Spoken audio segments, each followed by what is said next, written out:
Comment font les millionnaires pour investir leur argent? C'est une question que tout le monde se pose en pensant que des mecs comme Bernard Arnault, comme Vincent Bolloré, comme François Pinault ont des méthodes un peu secrètes, un peu mystiques, un peu cachées, peut-être même à la limite de l'illégalité, pour investir leur argent et arriver à le faire fructifier de la manière la plus performante possible. Mais en réalité, les amis, pas tant que ça. Alors dans cette vidéo, j'aimerais qu'on décortique ensemble à tête reposée la seule loi mathématique que vous devez connaître en tant qu'investisseur aguerri et surtout investisseur qui souhaite vraiment faire grossir son patrimoine de manière exponentielle. Écrivez-la, peignez-la, affichez-la dans votre bureau, récitez-la le soir avant de vous coucher car c'est la seule information mathématique que vous devez retenir et c'est la raison pour laquelle cette vidéo est peut-être l'une des plus importantes de toute cette chaîne YouTube. C'est parti. Voici la seule équation que vous devez connaître. Grand P est égal à RE multiplié par R multiplié par T. Alors ça peut faire peur comme ça, vous vous rappelez des horribles moments de cours de maths du collège. Mais je vous rassure, cette formule est très simpliste et on va la décortiquer ensemble dès maintenant. Le but du jeu étant tout simplement de l'utiliser de manière pratico-pratique dans votre vie d'investisseur de tous les jours. Elle veut tout simplement dire que votre patrimoine est égal au revenu que vous arrivez à épargner multiplié par le rendement auquel vous arrivez à le placer, multiplié par le temps pendant lequel vous arrivez à maintenir ce même rendement. Alors évidemment, il s'agit d'une équation assez facile avec des multiplications et plus chaque paramètre de cette équation va augmenter, plus le résultat qui est votre patrimoine va augmenter dans les mêmes proportions. Plus vous aurez de quantité d'argent qui sera épargné, plus votre patrimoine grossira vite. Plus vous arriverez à placer cet argent à un rendement élevé, plus votre patrimoine grandira vite. Et enfin, plus vous arrivez à maintenir ce rendement pendant une longue durée, 1 an, 5 ans, 10 ans, 15 ans, 20 ans, 25 ans, 30 ans, et plus à la fin de la partie, votre patrimoine sera massif. Voyons maintenant, point par point, comment est-ce qu'on peut améliorer chacun de ces domaines. Premier point, ce qu'on appelle le revenu épargné, qui grosso modo, si on va jusqu'au bout de notre raisonnement, est en fait la différence entre vos revenus totaux, on pourrait dire, moins ce qu'on appelle vos dépenses, c'est-à-dire les choses dans lesquelles vous allez dépenser de l'argent tous les mois. Et ici, attention, je ne parle pas d'investissement, d'acheter un appartement, des actions, etc.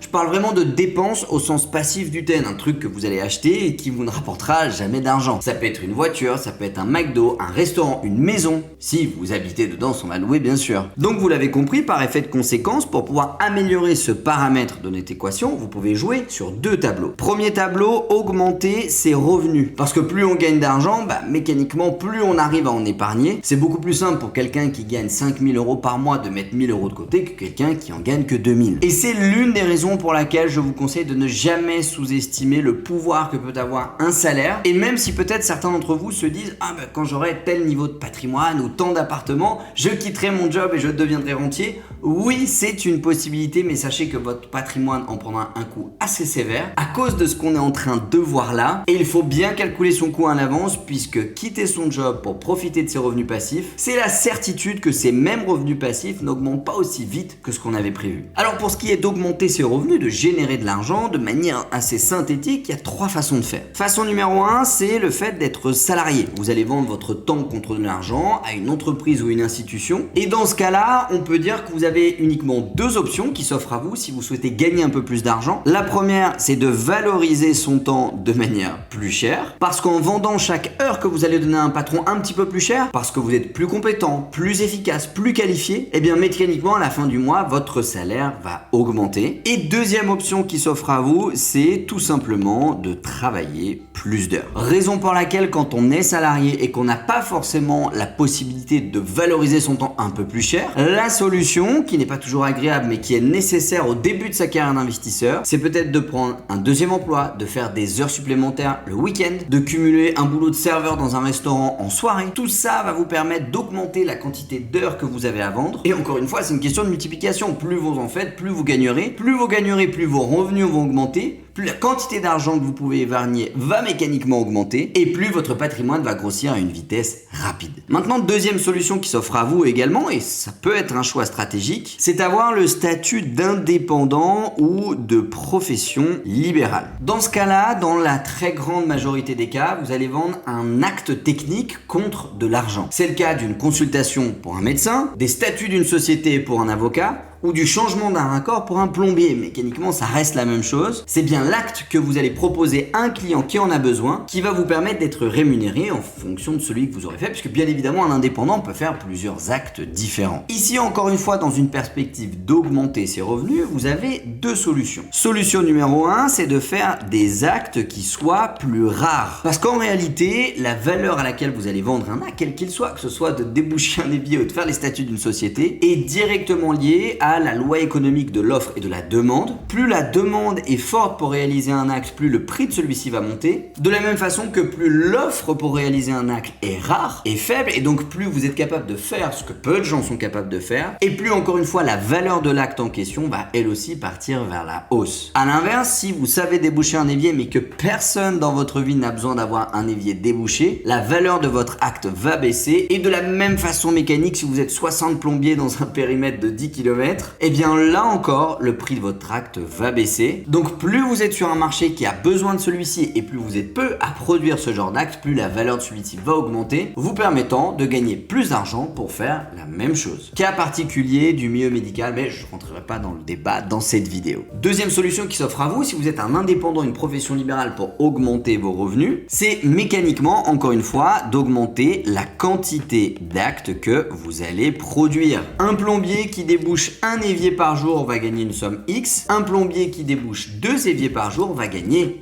2x. Et évidemment, si vous décidez de travailler le soir, un petit peu tard, le week-end, le tarif, encore une fois, que ces actes va augmenter, encore une fois relié à notre notion d'offre et de demande. C'est une des astuces, assez basique, vous me direz, qui peut vous permettre de drastiquement augmenter mon revenu, soit en faisant plus d'actes parce que plus d'heures, ou plus d'actes parce que mieux organisé, le cumul des deux étant le top du top. Enfin, un dernier statut, si je puis dire, qui va vous permettre dans votre vie d'augmenter vos revenus, c'est le célèbre, très à la mode, statut d'entrepreneur. Un entrepreneur, c'est donc un chef d'entreprise qui va lui vendre une solution contre de l'argent. Ça peut être une solution digitale, ça peut être une solution organisationnelle, et certes, l'indépendant, la profession libérale, elle aussi a plus ou moins, de près ou de loin, un pied dans l'entrepreneuriat. C'est quand même un statut qui est un petit peu différent, puisque l'entrepreneur, lui, en général, pour évoluer, il a besoin de tout un tas de professionnels autour de lui, voire même parfois des salariés, des collaborateurs. Et il n'est pas forcément là pour vendre un acte standardisé, il est là pour vendre une solution qui n'existe pas forcément ailleurs. Et si vous êtes entrepreneur, vous avez deux solutions qui s'offrent à vous pour augmenter la quantité de revenus que vous avez. La première, c'est de vendre votre solution plus cher, et donc d'augmenter la qualité de ce que vous vendez. C'est tout le business model du milieu du luxe par exemple, qui a décidé de ne pas vendre plus de sacs à main, mais de vendre des sacs à main plus chers, de meilleure qualité, etc., etc. Deuxième solution qui s'offre à vous, c'est de jouer sur le volume en vendant plus de cette solution. C'est le modèle de chaînes comme Lidl, comme Aldi, comme Action, qui vendent des produits assez peu chers, mais du coup en grande quantité. Et il y a certains dictons économiques que je vous invite à creuser si la situation vous concerne, qui disent qu'on ne peut pas faire à la fois une augmentation de la qualité et de la valeur intrinsèque de notre solution et en même temps une augmentation de la quantité qu'on est capable de délivrer. La vérité se trouve probablement au milieu de ces deux possibilités. En tout cas, c'est la deuxième manière quand on est entrepreneur de gagner plus d'argent. Maintenant, pour revenir à notre équation initiale, on a vu comment augmenter ses revenus. Il s'agirait aussi d'arriver un petit peu, mois après mois, de diminuer ses dépenses. Parce que je pense que vous serez d'accord avec moi, on fera tous le constat qu'en moyenne, on dépense plus que ce qu'on devrait. On dépense pour des choses dont le lendemain on ne veut plus. Et il y a une vraie démarche intellectuelle à avoir sur l'éducation financière, la gestion de ses finances, afin de dépenser moins en ayant autant de plaisir. Ça, c'est vraiment la matière de ce qu'on appelle les finances personnelles. Et sans extrapoler, je vous invite à aller regarder cette vidéo dans laquelle je vous explique différents principes qui vont vous permettre de mieux gérer vos finances et surtout de baisser votre niveau de dépense. Pour conclure sur ce premier paramètre concernant l'équation de la création de patrimoine, j'aimerais vous donner 4 grands principes que je vous conseille, quelques trucs et astuces qui peuvent vous permettre de vraiment changer de dimension sur ce paramètre. Conseil numéro 1, on l'a déjà abordé, ne délaissez jamais vos revenus. Même si vous avez des millions d'euros de liquidité, même si vous avez des dizaines de millions d'euros de patrimoine, si votre objectif c'est de le faire grossir encore plus, ne délaissez jamais vos revenus. Et c'est pas un hasard si la plupart des gens les plus riches du monde continuent à travailler, c'est parce qu'ils ont compris cette loi et ils ont compris que pour faire grossir encore plus ce patrimoine, surtout si un jour ça devient votre passion, ça a un vrai intérêt de continuer à avoir des revenus actifs et non pas uniquement des revenus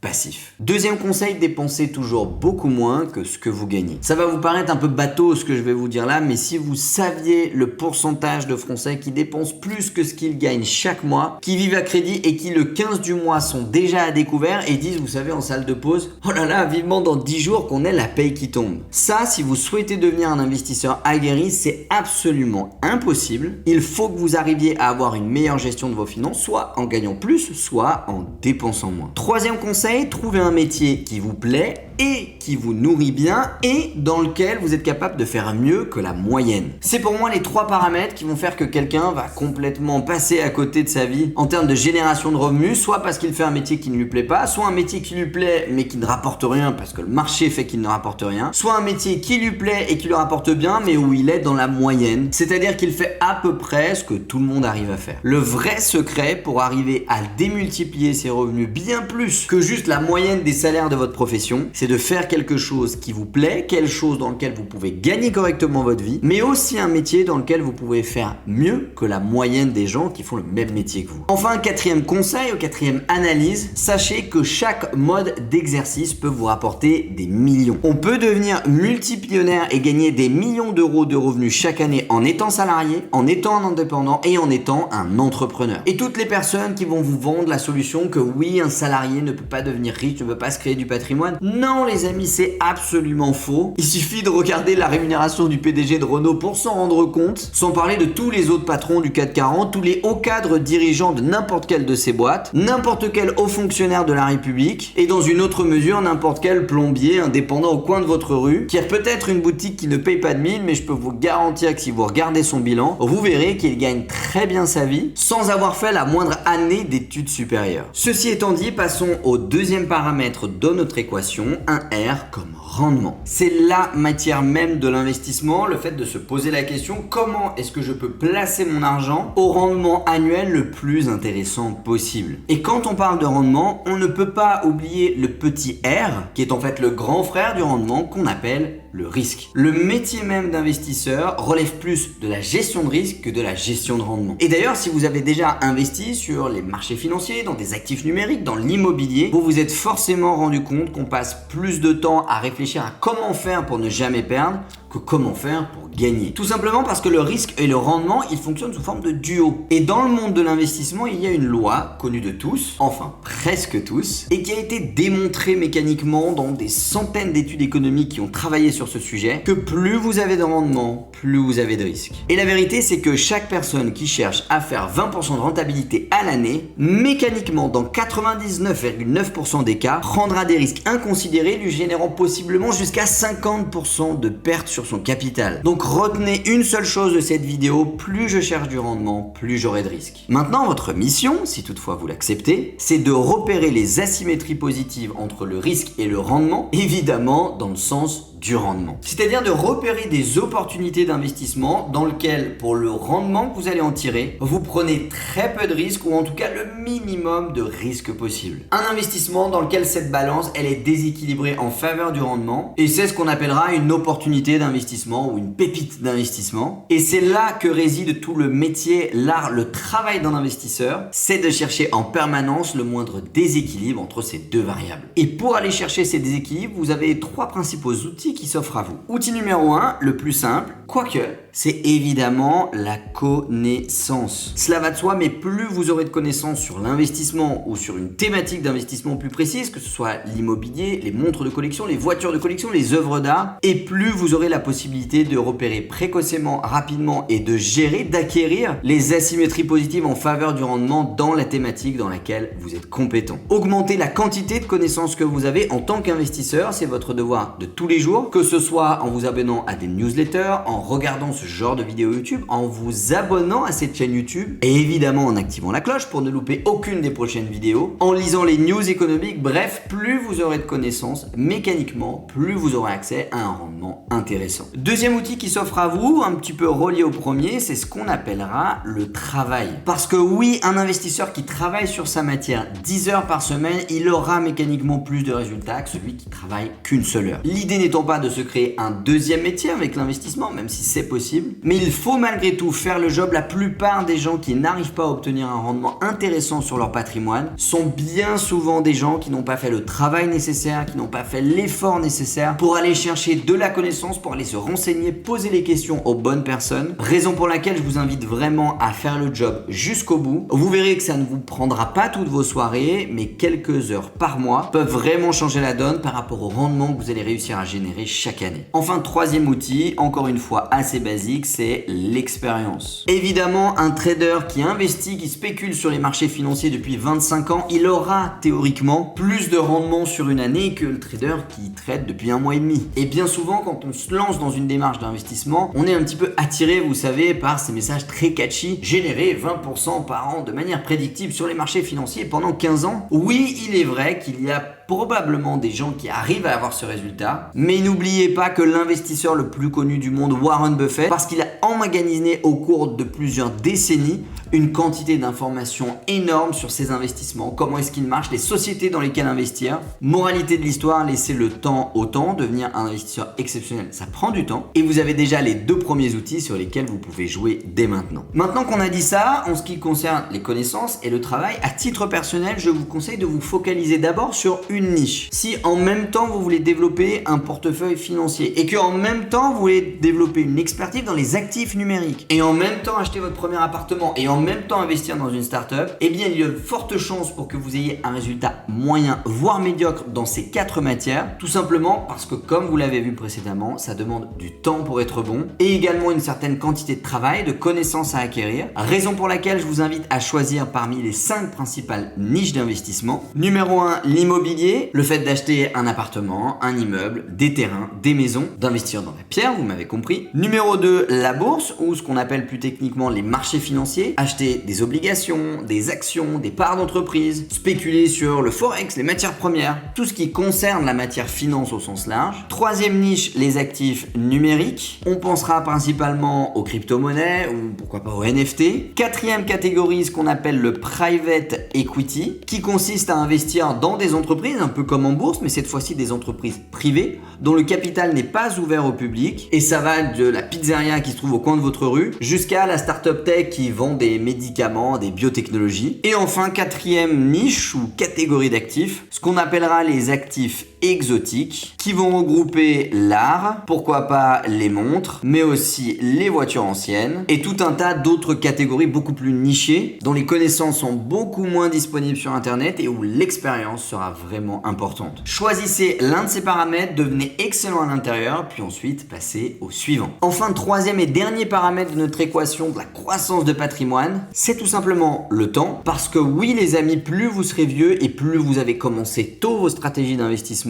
plus vous aurez la possibilité de voir votre patrimoine aller à un niveau inimaginable. En fait, si on devait résumer, le temps, il va vous permettre 3 choses. Premièrement, grâce au temps, vous allez gagner en expérience, parce qu'avec lui, vous allez réaliser 1, 2, 3, 4 opérations d'achat d'appartement, et au bout de la 4e, vous serez mécaniquement, normalement, meilleur qu'au moment où vous avez fait la première. Deuxièmement, le temps, il va vous permettre de capitaliser sur vos revenus. Quelqu'un qui a 40 ans, il a mécaniquement dans sa vie gagné plus d'argent que quelqu'un qui en a 20. Et donc par définition, celui qui a 40 ans, il devrait avoir un patrimoine beaucoup plus costaud, peut-être 10 fois plus costaud que la personne qui a 20 ans et qui travaille peut-être de ses 18 seulement depuis 2 ans. Et gagner de l'argent quand on vend son temps contre de l'argent, une solution contre l'argent ou un acte contre de l'argent, dans tous les cas, ça prend du temps et la relation de cause à effet concerne les 3 façons de gagner sa vie. Et enfin, troisièmement, le temps va vous permettre de gagner en intérêt composé. Je m'explique. Admettons que vous placez 10 € à 10% de rentabilité par an. À la fin de l'année, si vous n'avez pas touché à votre capital, vous avez donc normalement 11 €. 10% de 10, ça fait 1. Et à la fin de l'année, le 31 décembre, quand vous constatez que vous avez 11 € sur votre compte d'investissement, vous avez donc 2 solutions qui s'offrent à vous. Numéro 1, vous retirez cet euro gagné, votre gain, et vous l'utilisez afin de vivre l'année suivante. Et vous laissez les 10 € initialement investis afin de les faire retravailler et que l'année l'année d'après, il puisse encore une fois vous générer 1 euro. Ça, c'est clairement ce qu'on appelle la stratégie d'un rentier qui va, après avoir accumulé du capital, consommer son capital afin de payer son mode de vie, sa maison, ses vacances, ses voyages, etc., etc. Deuxième solution qui s'offre à vous, à la fin de l'année, vous laissez cet euro sur votre compte et vous allez donc placer 11 euros à 10% de rentabilité l'année suivante. Sauf que l'année suivante, 11 euros placés à 10% vous rapporteront 1,10 euro et non plus 1 euro comme dans notre premier exemple. Alors 10 centimes de plus, ça peut vous paraître pas grand chose, mais multiplié par le nombre d'euros que vous allez investir sur le nombre d'années pendant lequel vous allez investir, ça représente un delta qui est exponentiellement différent. Comme vous pouvez le voir sur ce graphique, où vous avez en rose la courbe d'un intérêt simple sur plusieurs années et en bleu la courbe avec des intérêts composés, le fait de réinvestir sa mise à chaque fois chaque année. À l'échelle de 1 ou 2 ans, la différence sera pas énorme, mais comme vous pouvez le voir, à l'échelle de 5, de 10, de 15 ou de 20 ans, la différence ira du simple au quadruple. Et ça peut représenter des centaines de milliers d'euros à l'échelle de 20 ans d'investissement dans votre vie. Moralité de l'histoire, P égale RE multiplié par R multiplié par T. Encore une fois, encadrez cette formule, essayez de la décortiquer un maximum pour que tout soit clair pour vous. Si ce n'est pas le cas, n'hésitez pas à poser des questions dans les commentaires, j'y répondrai avec plaisir. Je vous souhaite plein de courage dans la croissance de votre patrimoine. C'était Tim. Ciao.